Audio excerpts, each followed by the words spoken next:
National AIDS and STI Control Program says Nigeria has successfully reduced the threat of HIV, declaring it is no longer an epidemic. Hi, welcome to what's happening. These are the top 10 stories. At number 1, the federal government has filed an application before the Supreme Court seeking an extension for old Naira notes to remain in circulation.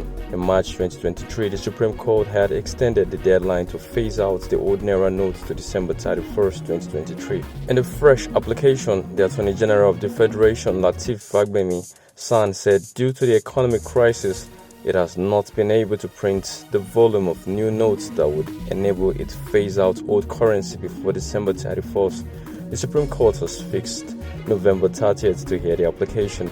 At number 2, a Federal Capital Territory High Court has granted bail to former governor of the Central Bank of Nigeria, Godwin Emefiele, in the sum of 300 million naira. According to the judge, the former CBN governor must produce 2 sureties in like sum. The sureties must have certificates of occupancy and titles of properties within the Maitama district in Abuja. Emefiele is mandated to deposit all his travel documents with the registrar of the court and must remain within the Abuja Municipal Council. He is expected to remain in Kuje Correctional Center pending the perfection of his bail conditions.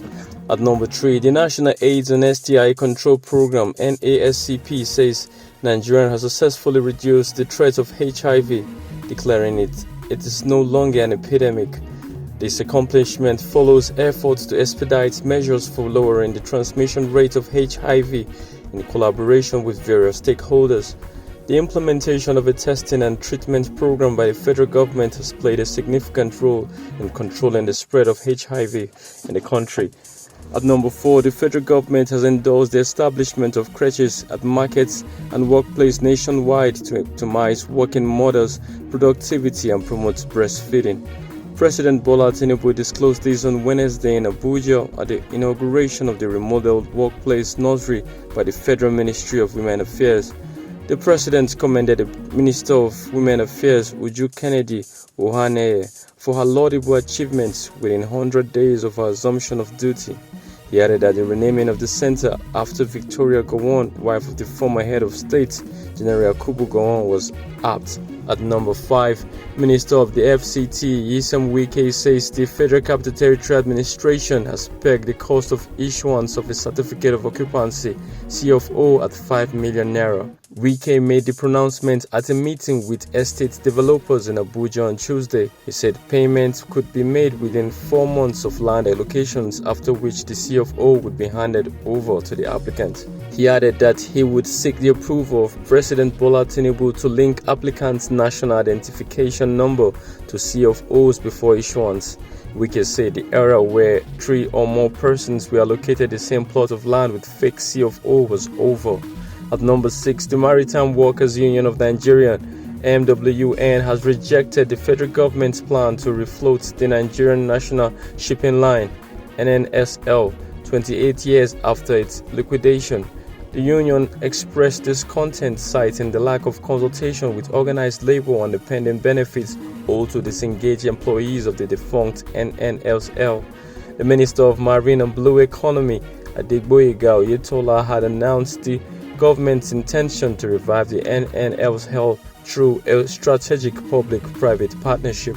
At number 7, the Economic Committee of West African States Parliament has appealed to the head of state and government in the regions to lift the sanctions imposed on the Niger Republic. The head of state in ECOWAS had last July imposed sanctions on the Niger Republic to protest the ouster of President Mohamed Bazoum by certain military officers led by former Presidential Guard Commander General Abdulrahman Chiani. The chief whip of the Senate, Senator Ali Ndume, who addressed journalists after the opening section of the parliament, declared the states in Nigeria, about 7 of them bordering Niger Republic, are at the receiving end of the sanctions.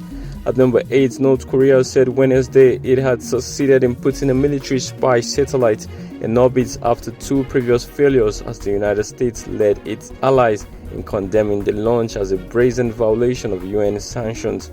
A rocket carrying the satellite blasted off Tuesday night from North Yongan province and accurately put the reconnaissance satellite Maligyong-1 on its orbit, state-run news media KCNA reported. Image in the state media showed North Korean leader Kim Jong-un smiling and waving, surrounded by white uniformed scientists and engineers who cheered and clapped after watching the successful blast-off. At number 9, Israel has confirmed that it has reached a temporary ceasefire deal with Hamas, the Palestinian militant group in Gaza. The truce marks a major diplomatic breakthrough nearly 7 weeks after the start of a conflict that has spiraled into a grave humanitarian crisis in the enclave. A statement from the Israeli government on Wednesday said at least 50 hostages, women and children will be released in Gaza over 4 days.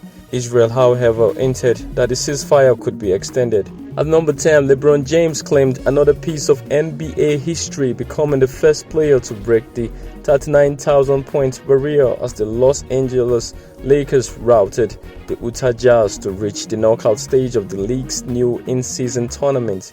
The 38-year-old, needing just 5 points to reach the milestone heading into the game, etched his name into the record books with a 3-pointer in the first quarter of a 131 Niner Lakers win. James, who passed Kareem Abdul-Jabbar last season to become the NBA's all-time leading scorer, saluted the crowd as his achievement was announced. That's all for today. See you next time on What's Happening.